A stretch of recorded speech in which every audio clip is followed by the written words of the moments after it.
So hey everyone, welcome back to the quick and very interesting tutorial. Where in this quick tutorial, I'm going to show you how you can remove specific topics from a Gemini's response. Now, in order to do it, just simply open any of the browser you have, and in the browser, all you need to do is to just simply open Gemini.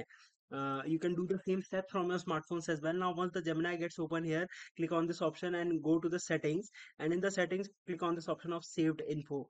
Now, once you go over the saved info here, you're gonna see you can add some info that you want to add to the Gemini, the default information. For example, if you are a vegetarian and you don't want the responses that contains some non-veg food or anything, or if you want to after responding you want a translation to anything, or you don't want some particular words, you can easily add that thing in here and it will always take care about it. Alright, so that's it for this tutorial. I hope this video will be helpful for you. Make sure to hit the like button and subscribe button for more such helpful and interesting tutorials. See you in the next one. Take care.